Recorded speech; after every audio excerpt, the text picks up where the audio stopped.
if you're getting paid good for that one fight, why don't we do it 3 times this year? We're gonna get more money anyway. It's a no-lose situation. It's all up. It's all a win. Everything's a win. You're fighting. You're getting in shape. You're getting paid more money than you ever did before. For a Floyd Mayweather that is clearly going broke, this is the truth. There is no speculation, but I told you guys, Floyd owes a lot of people a lot of money, and he don't have it. Logan Paul also discussed this, and this is probably the best screenshot I couldn't gotten on this video. My God, his ramen noodle hair is flying in the wind, and there's no wind in that place. But Logan dropped some knowledge that Floyd is still scamming him for their 2021 fight. Mike Tyson has reportedly claimed that Floyd Mayweather asked for additional money to be added to his fight agreement, despite reports suggesting he was already facing financial difficulties. Those claims have reignited discussions about Mayweather's financial situation, with critics questioning whether his lavish lifestyle and enormous spending habits have finally caught up with him. As rumors of possible financial strain continue circulating, many fans are wondering whether the former undefeated champion is feeling pressure behind the scenes. They hate on Floyd, so they will want to see the fight. They want to see Floyd get beat. But are they going to fight? I know they're going back and forth. Yeah, I don't think they would matter. If he wants to make some money, Floyd want to make some money. If he wants to make some money, he could fight. Wade Clemens believes the saddest part of the situation isn't simply the reports that Mayweather may have gone broke. In his opinion, the real disappointment is seeing someone who earned hundreds of millions of dollars during an extraordinary boxing career struggle because of questionable financial decisions. Clemens argues that very few athletes have ever generated that level of wealth, making the reported situation even more surprising if the claims are accurate. He owed so much money to them and had apparently not much of it in liquidity, not much that he could actually spend, or at least that's what his representative said. His representatives wrote back to the IRS, it's a true story, you guys can look it up, that he could not make the payment. He couldn't do it. He didn't have $22 million liquid in cash for a guy that had made, up until that point, let's just say $900 million, because he made $300 million fighting Conor. He didn't have $22 million sitting around in a bank for all that cash he's flexing, for all those cars, for all the places. And again, I'm not saying that multi-millionaires and billionaires have $1 billion liquid, but you couldn't have found 22 mil. So his representative said, wait, we're going to have this fight. And then Joe Rogan has also shared his thoughts on Floyd Mayweather's finances. According to Rogan, Mayweather accumulated an incredible fortune throughout his career, but even that enormous wealth wasn't enough to protect him from financial problems if spending continued at an excessive pace. Rogan believes Floyd's luxurious lifestyle demonstrates that earning huge amounts of money means very little without disciplined financial management. In his view, no income is limitless when expenses continue to rise without restraint. Much money as he's made in his career, which he's probably made as much, if not more money than any boxer ever. Like, there's all these lawsuits. Like, he hasn't been paying things, and he owes money on this and owes money on that. And it's like, and then he's got to come out of retirement. Yeah, that's tough. Yeah. That's tough. I think it's just the lifestyle that Floyd lived. Yes. I think he can't fathom to just live a modest lifestyle. It's like he got to be lavish. Right. He's got to have those videos where it shows you all the watches, where he opens the case up, you know. All the money. He got to show that he got $1 million in his backpack. And, you know, he got the latest watch and the latest car and look what I just bought. And when you get into latest watches and latest cars, you get into that like, boy, that money goes quick. Yeah. Bugattis are like $3 million. There's Whack 100, however, strongly disagrees with many of the rumors surrounding Floyd's finances. He argues that media reports describing Mayweather as broke have been greatly exaggerated. Rather than believing Floyd is returning to boxing because he desperately needs money, Whack suggests the former champion simply enjoys competing and may even be motivated by boredom after retirement. From his perspective, the comeback has far less to do with financial hardship than many people assume. Number one is, if Floyd ain't talking about it and Floyd ain't promoting it, then it's just talk. They're accusing him of going broke because he's looking for these fights. They've been accusing Floyd of going broke for 20 years. Now, let's talk about going broke. Maybe down to 200 million. Maybe that's his broke. I don't know. Maybe that's his broke. What I do know is his homes is still there, because when he tell me to come see him, it's the same addresses. Every time he called me, it's stars on the roof. Right? So I don't know, unless somebody is hacked into this man's finances. They always accuse the man of going broke. So maybe he's bored. Mainly 50. Simon Jordan believes the boxing business itself is changing rapidly thanks to streaming platforms like Netflix becoming involved in major events. He explains that these companies are willing to invest enormous amounts of money to secure blockbuster fights, creating huge opportunities for established stars. Jordan expects a matchup between Floyd Mayweather and Mike Tyson to attract worldwide attention and generate massive financial returns because of the global popularity of both legends. Evolution. Netflix started as a concept that used everyone else's content, and then started to commission their own content. They started to make their own films. You know, The Irishman was a film made for Netflix with Robert De Niro and Joe Pesci, and they started to build out their own content. They're now a business that has huge reach, huge opportunity, and sports is a massive passion center.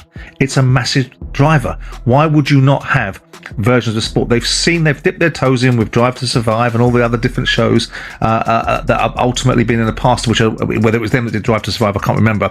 But so, and I'm surprised, and I wouldn't be surprised if we see Amazon come and play more regularly in this. And what it is, and what it should be, is good for the sports in terms of the economics that bring to the sports. The more eyes are on the prize, the wider the net, the bigger the interest levels come. I remember talking to Turkey Al Sheikh about Netflix, because obviously Dan Le Batard reflected on the extraordinary fortune Floyd Mayweather accumulated during his career, noting that only a select group of athletes in history have ever earned comparable amounts. He explained that Floyd mastered the business side of boxing by maximizing pay-per-view revenue while negotiating deals that allowed him to keep a significant share of the profits. Operating independently gave Mayweather remarkable control over both his career and his earnings, making him one of the highest-paid athletes ever. Even so, Le Batard admitted that if someone were able to spend through a fortune of that size, it would represent an astonishing lack of financial discipline, something he finds extremely difficult to comprehend. Athletic money being blown is a bit of a cliche. There are very few athletes ever who have made the kind of money that Floyd Mayweather has made. And because he's the best in the history of pay-per-view at making sure that the money ends up in his pocket. He is or has been a businessman as an athlete that almost doesn't have a peer because he owns all his own stuff as an independent. Your spending has to be so fiscally irresponsible to lose the amount of money that Floyd Mayweather has lost that it is almost beyond anything that is reason. It's not merely fiscal insanity. It's something that doesn't make any sense to me. Right. And another sign of him. As of February 2026, Mayweather reportedly filed a $340 million lawsuit against Showtime Networks and former executive Steven Espinoza in an effort to recover money he believes is owed to him. Throughout his legendary career, Floyd is said to have earned well over $1.2 billion from boxing alone. Even with those incredible earnings, commentators have estimated that his spending over the past 25 years could approach nearly $1 billion. One story often repeated involved Mayweather allegedly paying $10,000 in cash simply to rent a few beach chairs in South Beach, illustrating the extravagant lifestyle he became known for. Le Batard also referenced historical examples involving Don King and Muhammad Ali to show how complicated financial arrangements have long affected boxing. Despite reports of financial setbacks, Mayweather's total career earnings still surpass those of many sporting icons, including Tom Brady, highlighting both the remarkable success of his boxing career and the enormous challenges that can come with managing extraordinary wealth. 2026, Floyd Mayweather has initiated a massive $340 million lawsuit against Showtime Networks and former executive Steven Espinoza. So he's trying to get some bread right now. The estimate is that he made over $1.2 billion over the course of his career and just earnings from fights. Yeah. I think a question, though, that you should also ask outside of like how much has he made is how much has he spent, you know? Because I would say he's fully capable of spending close to $1 billion in the last 25 years. You say that, but I not to turn into the movie Brewster's Millions from the 1980s. It's hard to spend that money. It really is hard to spend that much money and end up in a situation where you have to fight at 49 because you're so used to a lifestyle that brings in giant amounts of money that the only way for you to make a giant amount of money is to do. Wade Clemens believes Floyd Mayweather's financial situation reveals a striking contradiction. Although the former champion owns an impressive collection of luxury cars, expensive jewelry, private jets, and other valuable assets, Clemens argues that holding on to wealth appears to be far more difficult for him than earning it. He credits Mayweather as one of boxing's greatest self-promoters and recognizes his remarkable ability to generate income, but believes his spending habits tell a very different story. According to Clemens, Floyd's repeated returns to the ring suggest that preserving his fortune has been a challenge. He also referenced former Mayweather Promotions fighter Ish Smith, noting that very few professional boxers choose to compete again as they approach the age of 50 unless financial considerations play a role. Clemens further pointed to reports claiming Mayweather owes approximately $1.4 million for jewelry purchases, along with substantial expenses tied to rent, private jet operations, and maintenance costs. Additional reports have alleged that some of his aircraft and real estate holdings were used as collateral for a $54 million loan carrying a 9% interest rate, while 2 commercial properties reportedly entered foreclosure and tax obligations connected to his Las Vegas strip club remained unresolved. Supercars and jewelry, yeah, I know it can appreciate, but like that, supercars, all this other stuff. Floyd is the greatest businessman of selling himself, but he is not, clearly, from all indications, a good businessman in retaining assets that actually keep his money safe.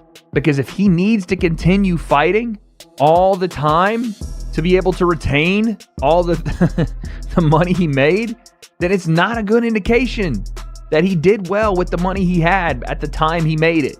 In fact, it's the opposite of that. It's the indication that he spent so much and got so little out of it that it's starting to hurt more and more. I mean, again, we had here's one of Floyd's old fighters, Ish Smith, talking about Floyd.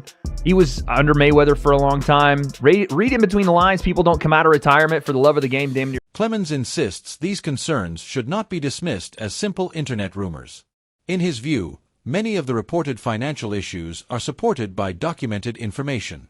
He argues that despite earning well over $1.2 billion throughout his boxing career, Mayweather may have lost a significant portion of his fortune because of excessive spending and poor financial management. Whether discussing highly publicized charity bets proposed by 50 Cent or legal disputes involving contracts worth more than $340 million, Clemens believes Floyd has always been far more talented at generating wealth than preserving it. Ultimately, he concludes that every exhibition fight against opponents like Mike Tyson and others appears to be driven more by the opportunity to create additional income than by any desire to enhance an already legendary boxing legacy. It's the facts.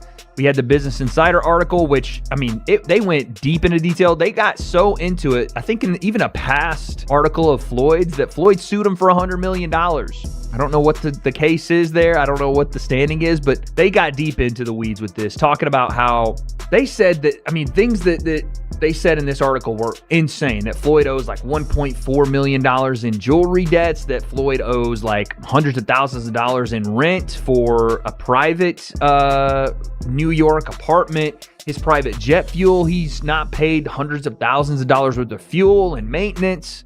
He put up one of his jets that I think he even sold, but one of his jets and I want to say one of his properties, like one of his homes, up as collateral for a $54 million loan from a individual, from a billionaire that had a 9%. WAC 100 strongly disagrees with that interpretation.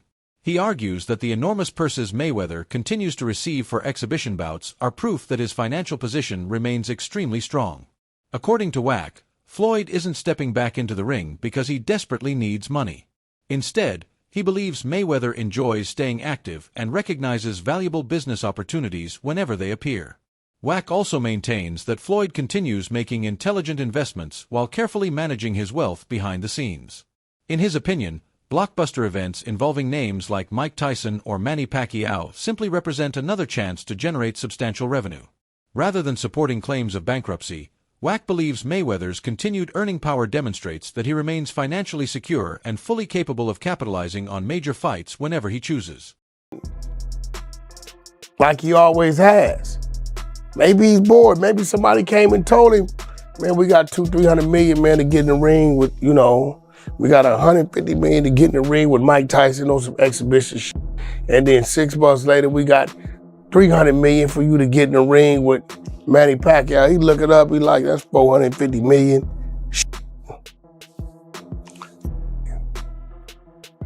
Sometimes you miss the light.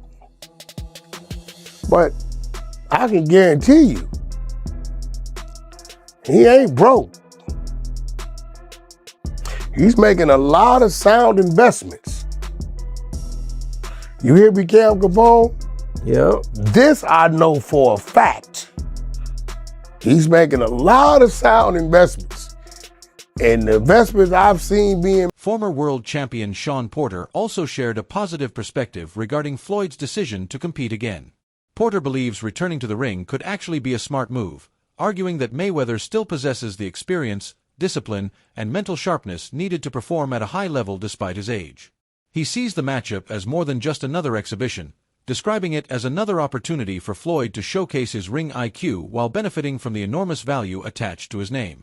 Porter added that opportunities like these have defined Mayweather's career, allowing him to combine smart business decisions with calculated performances that consistently produced favorable outcomes and record-breaking paydays. Don't want to do what we've seen Mike Tyson do against Jake Paul. You don't want to get in that ring and you haven't driven that car in so long that the engine runs hot, So both these guys, I think, they're more than anything, they're trying to show us how serious they are about doing it again against one another. So, Sean, how shocked were you when you found out that Floyd was coming back? Last time he fights is in 2017 against Conor McGregor. The guy has not fought, I said more than a decade, almost a decade, I should have said, in almost a decade. Even when you're Floyd Mayweather, that's got to be a hard thing to do, and especially when you're 49 years old. So there's some really good pros about it. He's done some exhibitions. He's shown that he still has the abilities that he's had. They're clearly not what they used to be, but they're still there, and then beyond that, the fact that boxing analyst Henry offered a much more critical opinion about the proposed Floyd Mayweather versus Mike Tyson event. He argued that the matchup appears to be motivated primarily by financial gain rather than genuine sporting competition. Henry questioned why Tyson would choose to return once again after already participating in an exhibition against Jake Paul, describing another comeback as difficult to justify from a competitive boxing standpoint. According to him, these events are designed mainly to attract attention, maximize profits, and capitalize on public curiosity instead of showcasing elite boxing skills. While acknowledging both fighters as legendary champions, Henry warned that relying on famous names for commercial success risks damaging the integrity of professional boxing. In his opinion, true boxing should always emphasize skill, discipline, and fair competition instead of becoming entertainment driven by financial incentives. Made close to $1 billion in his career. I mean, his career earnings are absolutely insane. His activities since then almost feel kind of demeaning to his legacy, I suppose you could say. Well, I can tell you that I did a little digging, and actually there are a number of lawsuits that are currently active against Floyd Mayweather Jr.'s name, and they're worth a significant amount of money. From controversies around endorsing certain cryptocurrencies, to millions of dollars worth of unpaid luxury items, and even allegations of unpaid luxury apartment rent. These are all alleged, and these are all the cases that currently exist against him. There's no record of some kind of settlement, and as far as I know, a lot of these are ongoing. To add to that, Mayweather even lodged his own case against Showtime, and he did that this year, reportedly seeking damages of $340 million. And the allegation there is apparently there's been a misappropriation. As someone deeply passionate about the sport, Henry admitted he finds this growing trend disappointing. He believes bringing retired legends back for exhibition contests shifts the spotlight away from athletic excellence and places too much emphasis on celebrity status and commercial appeal. Rather than contributing meaningful chapters to boxing history, he argues these events exist primarily to generate headlines, maximize revenue, and satisfy public curiosity. Henry contrasted these spectacles with traditional championship fights, where athletes spend years building their reputations through dedication, discipline, and competition against the world's best opponents. Although he continues to respect both Mayweather and Tyson for their remarkable accomplishments, he believes using their legendary names primarily as marketing tools sends the wrong message. In his view, these exhibitions represent a larger trend in modern boxing where entertainment increasingly overshadows genuine sporting competition, leaving longtime fans questioning whether the sports traditions are slowly being sacrificed for profit. I think a lot of it is to do with just the basic thing of money. The fact that they both need money. Mayweather probably needs it a little bit more than Pacquiao does, but it's there no matter what. One of the strange truths about this one coming into it is they're both going to be having exhibition bouts in the next couple of months. Pacquiao is randomly taking on Ruslan Provodnikov, who some of you may remember was a champion at 140 pounds. And Mayweather's taking on Mike Tyson of all people. I mean, that's the most money motivated thing I've ever heard. It's utterly bizarre. And I don't want to see Mike Tyson anywhere near the ring again, especially after that Jake Paul fiasco.